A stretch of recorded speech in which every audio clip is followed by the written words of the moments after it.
Good morning. So we're going to take the M2 comp out for a little drive this morning.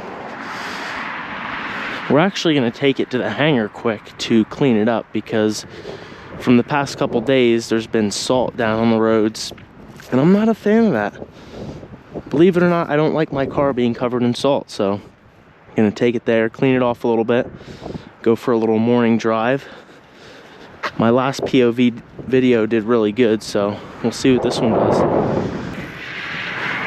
It is windy out there. All right, let's get a little cold start. Oh yeah, she's cold. As you can see, it's like 28 degrees outside, so we're gonna let this thing warm up for like 10-15 minutes. I'm gonna sit here on my phone and set up some more camera stuff for you guys. Once she's nice and warmed up, we'll start off.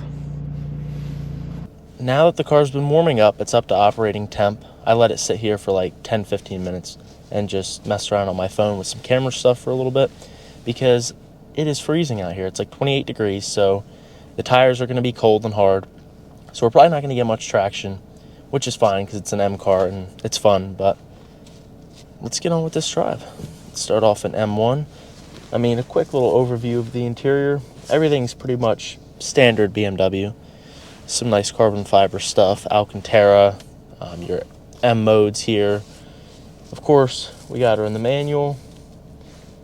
Besides that, it's a BMW, it's an M car. Let's have some fun.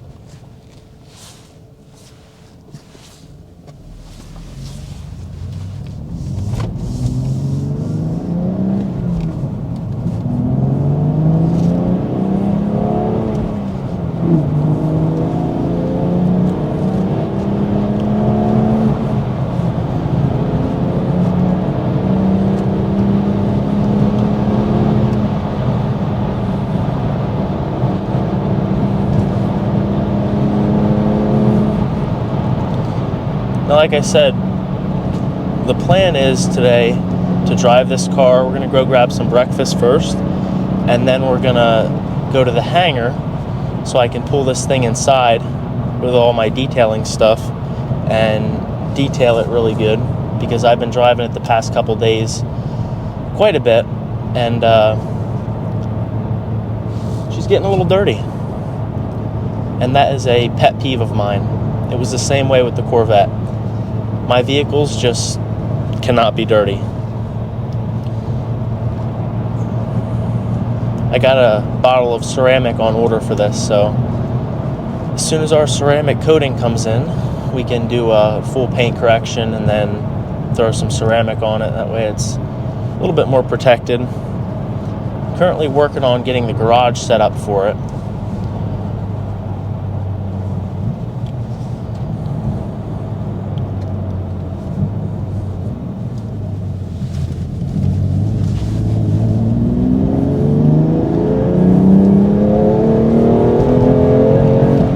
Traction is a negative this morning. Traction is non-existent.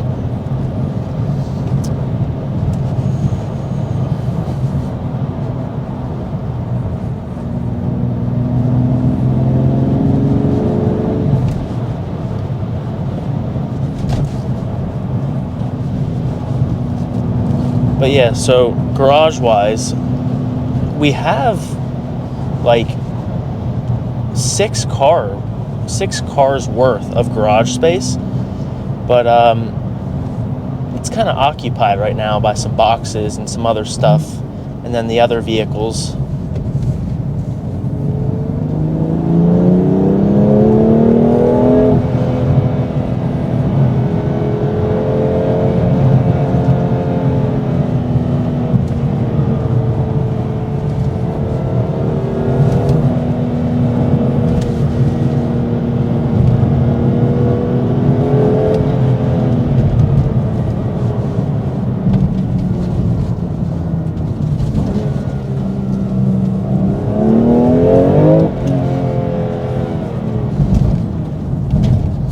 Yeah, so it's kind of being occupied by some boxes and stuff, so we have to buy some shelving and throw the boxes up on the shelves. That way we can clear some space for this.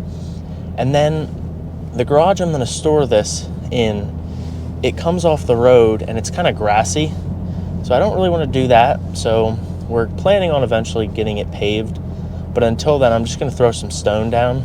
And this guy really pulled out in front of me. This is one of the most fun back roads to drive on, and now it's ruined, but it's all right. It's a public road, you know. This guy's not doing anything wrong. I'm just an idiot with an M car who wants to have fun and drive fast. I try not to drive like... I feel like I've become a little bit more wise in the past year.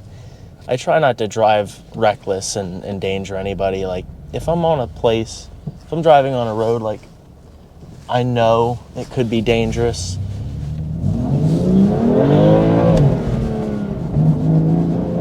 And I know there's a bunch of people, or even if I'm like around people and it's not safe, like, I won't really do anything. I try to keep it pretty calm and mellow, but it's still an M car. I still love driving. So like, if I get in a safe situation on a back road down in Mexico, of course, I want to drive my car a little bit and have fun, you know.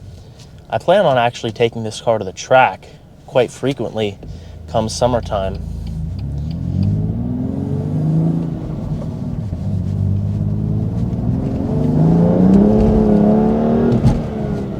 But yeah, there's a track, Englishtown. Oh yeah, we can't stop for this. Made it. There's a track in Englishtown, New Jersey. I think it's called Old Bridge Township or something like that. I think Raceway Park. One of those names. And they have like an open track. I think it's a drift track, but I'm pretty sure they just have open track days. So I'm going to try to hit them up this summer because I really love driving. And I love crushing lap times and just shaving off tenths of seconds. And I also don't want to endanger other people while I do that, because that's not fair. So I bought my M car, so I'm going to take it to a track and be respectful.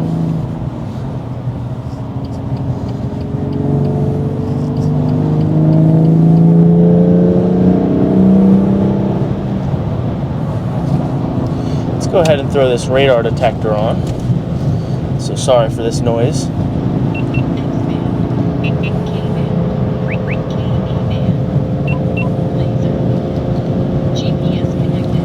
Now, I'll explain a little bit more about this radar detector.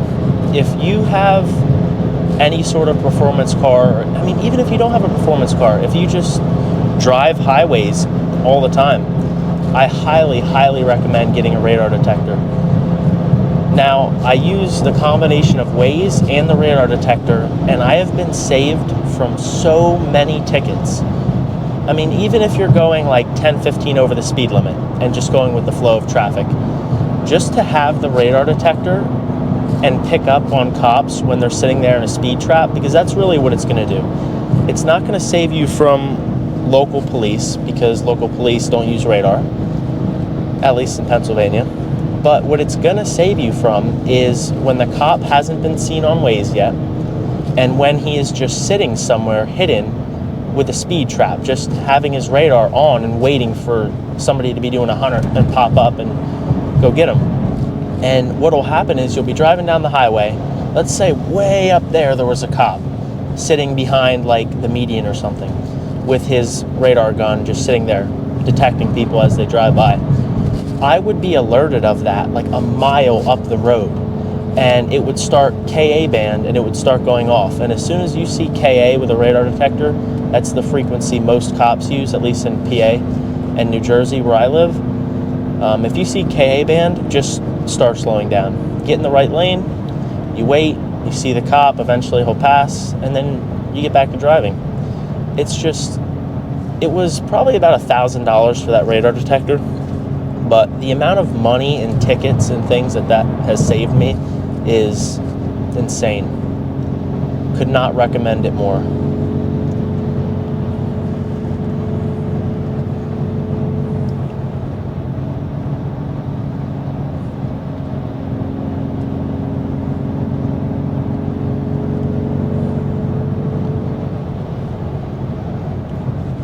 We'll see how this video does. The last POV drive I did with the Corvette did really good. That's one of my best videos. It's got over like 5,000 views and like 30 comments or something like that. And that's actually, you guys teach me, and I learn from you guys as much as you learn from me, if at all. Like, I read in the comments of that Corvette video, like the guy was saying, you should have let the car warm up way more, you didn't let it warm up enough. And I was asking him about it, and it's really beneficial, especially on a cold day today, to let the car warm up. Like, it's not hurting anything, and it's only going to make the first couple minutes of driving easier on your vehicle, because the oil is at the viscosity it should be to do its job. There's a little red Audi behind us. I don't know if you guys can see that, but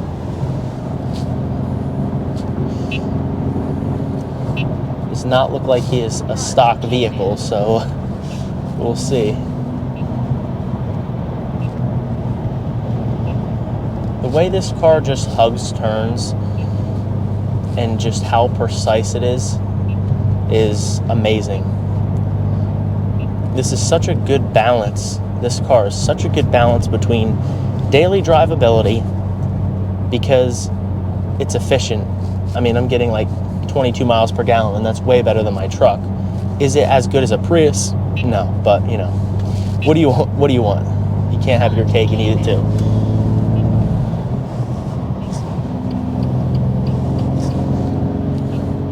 But yeah, between daily ability, like all the amenities and heated seats, heating steering wheel, the BMW iDrive infotainment is obviously great. So all the amenities, all the new stuff, decent gas mileage, an amazing daily, even in manual. The auto rev match downshift really, I mean, it's cheating in a way, but like, I use it most of the time unless I'm doing some really engaging like back road driving where I just want to be one with the car. That's the only time I really won't use it. But besides that, great daily. And then it has the performance when you want it to. It's an M car, and it just allows you to kick it out sideways and just drive it like an M car and have some fun. I don't know what kind of Audi is behind us right now. I don't know if it's definitely older. I don't know if it's a TTRS or an old RS3. I don't know. Definitely looks smaller, but you never know what you're getting yourself into on the highway. You come across a random car. I was driving my Corvette one day down by the hangar here, and dude, this F-150, there was two F-150s, and I should have known. I mean, if you ever see a single cab F-150 with drag radials on the back and a bed cover and lowered, don't even try. Don't even take your chances unless you're over like 800 horsepower, because it's not going to work. Those trucks are so ridiculous. I mean, they're four-wheel drive. Like, from a dig, they're four-wheel drive. You have the Coyote V8, and then throw a supercharger on it, and those engines love boost. So some sort of supercharger or turbocharger, and now you are in an absolute animal of a truck. That was actually one of my considerations before I bought this thing. It wasn't a major consideration, but I was kicking it around a little bit, like doing a little bit of research. How much would it cost to get into the Coyote platform, like the F-150, and what would it cost to do a whole setup, a whole supercharged build and everything. And I think it came out to like, I don't know, I'd have to look, but I think it was somewhere around 20 to 25 grand, depending how much suspension and other work I did on top of the power adders.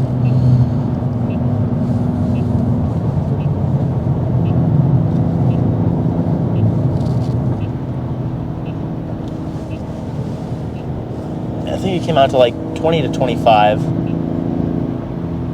And then the truck itself, it really all depends what you get. I mean, a brand new one, you're looking at like 40 grand. So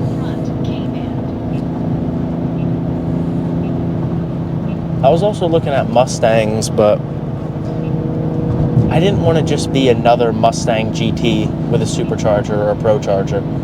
Like, I love Mustangs, don't get me wrong. They're phenomenal cars, and the value for the money it's insane. It's a great engine, it's a great platform. But I see so many Mustangs, and I just don't want to be another Mustang. Like, I have no hate on them. I love the cars, but it's just not... If I'm going to spend a bunch of money on a vehicle, I do not want to just have a Mustang.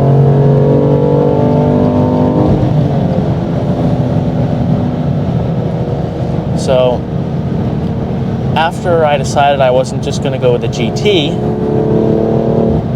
I was looking at the GT350s, the Shelby GT350. And I was really almost set on buying a GT350 before I bought this car.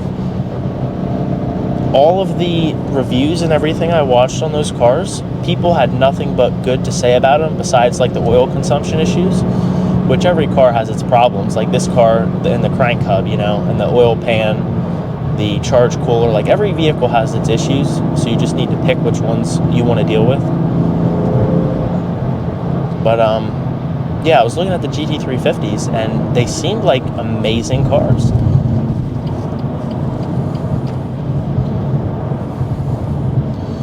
And I was really almost set. There's the Audi. I don't know what that is. Somebody probably knows in the comments. It doesn't look like anything special, but...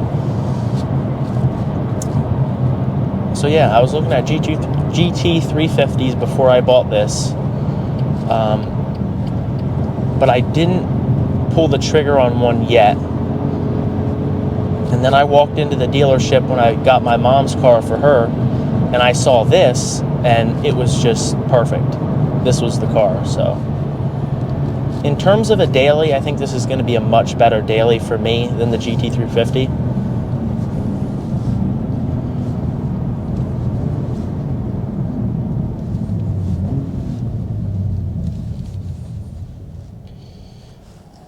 You can turn on red here, just so you know.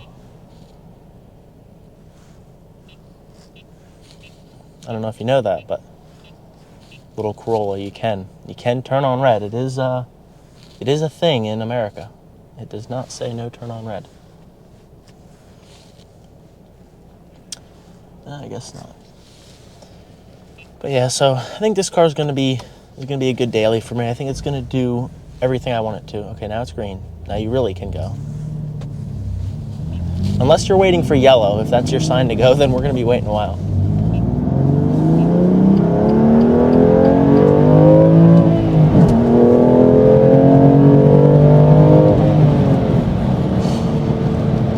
Yeah, so this will be a great daily. I think it'll do everything I want it to and more. And I'm excited for the future. I'm not going to leave it stock forever. There's currently 15,000 miles on it, so I have another 15. Once I hit 30,000 and the warranty runs out, I'm going to start doing some performance stuff. First thing's going to be an exhaust and downpipe, of course. Free flowing, get rid of those cats. Let that turbo eat. Oh, this place is packed. This is going to be fun.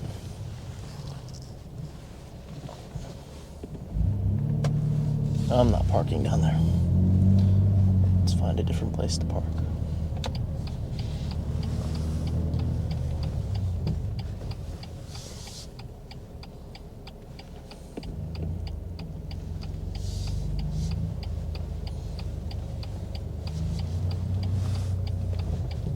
I always like backing into spots. I hate pulling into parking spots. But we're going to have to pull into this one. Alright, that should do. But yeah, so do a downpipe exhaust. First things first, get it sounding better because it sounds okay, but it just needs a little bit more, in my opinion. And then eventually I'd like to do pure 800 turbos, pin the crank hub, put it on E85, do a flex fuel sensor so I can run whatever, but put it on E85, pure 800 turbos, pin the crank, exhaust, and obviously bigger injectors for the 85. But at that point, I think I'll be comfortably making like 600 to 700, like reliably without stressing much. And that's kind of where I want to sit with this car. Obviously some wheels and some carbon fiber stuff on the outside, and I'll kind of keep you guys updated and document that whole process so you can see it get built. But I want to be around 600 to 700 reliably without stressing much, and be able to just sit there. I don't know what these S55 guys are doing. Like, are they in the 7s yet? I don't know. How much power can S55s handle? I don't know. I got to do some more research and look into that. But for now, we're going to go grab some breakfast, and then we'll see you guys pulling into the hangar to get this thing cleaned up.